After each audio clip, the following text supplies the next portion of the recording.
Earlier in this webinar, I suggested that before you write a narrative, you write a summary of your program that kind of talks about the who, what, where, when, and why. And I would say that really to do a budget, you kind of want to sit and do the same thing.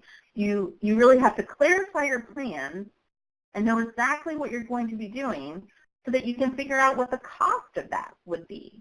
So your budget is literally going to come from the objectives and the tasks and the activities that you express in your proposal, your written narrative.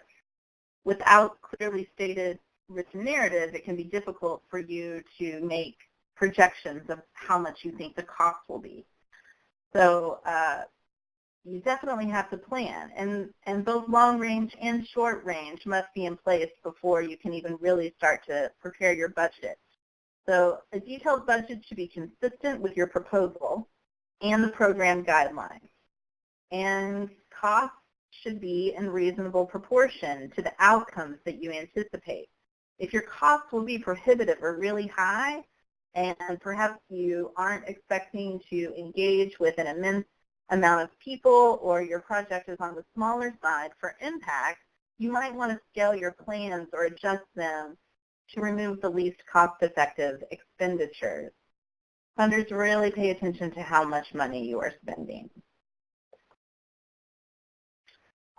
Most foundations ask for two types of budgets to be included in a grant proposal. The organization or operating budget and the project or program budget.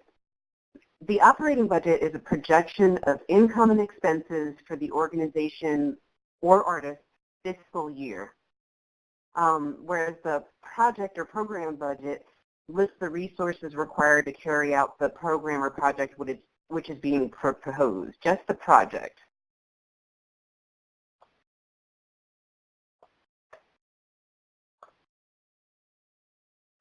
When you're ready to attempt the first draft of your budget, the first thing you should do is check the grant application for its rubric. Many applications will provide their own budget templates or list income and expense categories that they want you to report on. Often there will be a specific fund limit, and if there is a specified fund limit, do not exceed it. And I just want to touch really quickly on that because before the presentation began, I think Erin had a question about what it looks like if the rubric or template that the organization wants you to report your budget is completely different than how you might be recording your costs or expenditures or income. And that's a complicated question. It certainly happens a lot. And anybody who works on budgets, especially I would say for an organization, can have that experience a lot where your organization is recording income and expenses differently than the ways that funders might ask for you to provide them with that information. A couple of things I'll say for people specifically writing grants for artists or arts organizations. Although it can be very frustrating, I know from the user end, Data Arts, formerly the Cultural Database Project, is actually helping that problem immensely because it's kind of creating a general template for how arts organizations might capture their income and expenses. And for everybody who's using the Data Arts template, those organizations or artists are starting to record their budgets in that same template. And so we are seeing a kind of similar language happening across the arts field where a lot of people are starting to use those fields. And I might recommend to an artist or emerging organization that is starting out to go ahead and create your budget in the same language that Data Arts budget is, because so many funders are asking for your budget now in Data Arts.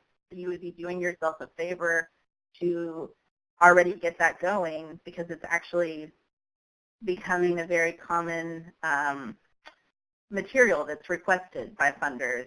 But in addition to that, you'll start probably categorizing your income and expenses very similarly to how a lot of funders are starting to ask for it. So obviously sometimes there will be a situation where a funder is asking for money in a very different way than you are recording that. And that is a situation where I would say if your organization has an accountant or finance person, to talk with them about that. If not, to really sit down with the income and expenses and try to get an understanding, of what the funder is looking for in their categories and where you can most honestly recategorize those. And it's not always an easy answer because, as I think Erin was saying, sometimes it really is like putting a round peg into a square hole, but that can be very time-consuming and frustrating, and I hear you on that. Moving on past that question, I just want to get back to some other things to talk about or look at with the budget. You will want to indicate all reasonable estimates of costs, and for this I would say be specific. And what I mean by that is almost all grant proposal budgets will ask for personnel costs, and perhaps you're able to pay an artistic director for a project $1,000. You could list simply artistic director $1,000, or you can be more specific in a way that funders, I believe, really like to see, which is that they will be working on this project for 50 hours at $20 an hour.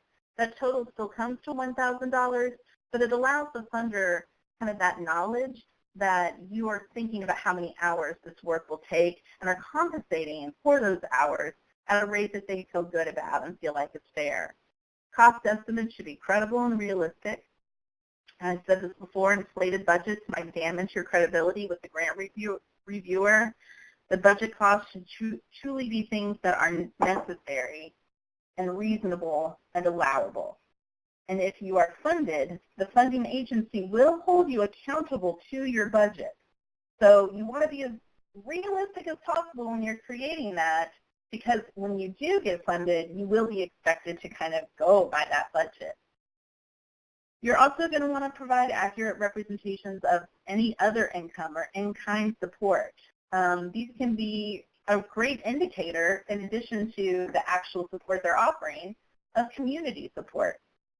And what I mean when I say that is, if there's an organization that's providing you with free practice space, let's say, not only is that helping you by you're not having to spend that money, but also it's saying that this organization is believing in you as an artist by offering you this space. Another tip is to double and triple check your math. Make sure that the numbers in your budget tables add up, but besides just making sure they add up, also make sure they say what you said that they would do in the narrative. Be specific in every dollar amount mentioned. Try not to use miscellaneous expenditure category. I like to say that miscellaneous is the enemy of being specific, and if funders are looking for anything, it is specific. Grant budgets require planning, time, and effort to develop, so give yourself plenty of time in your grant application process to draft and double-check your budget.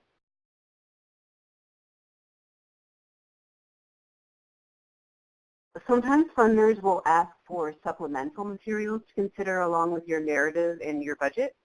Not all grant applications ask for the same sorts of supplemental materials. Some common documents that funders ask for sometimes, but not always, include the following.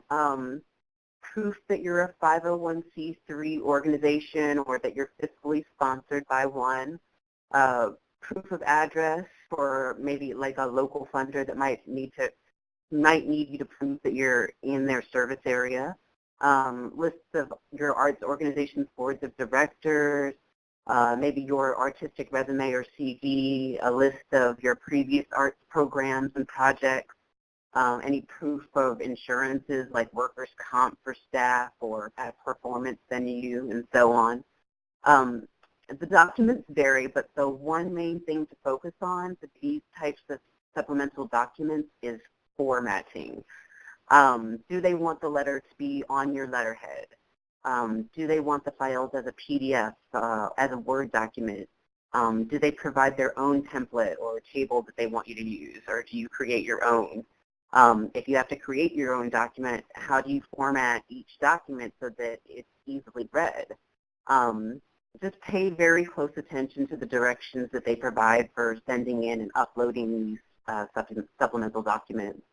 You also might have noticed that this particular slide is not formatted like the other slides. And I did that intentionally just to show you how incredibly jarring it can be when the formatting for these various supplemental documents isn't consistent. It just shows, you know, your professionalism and attention to detail.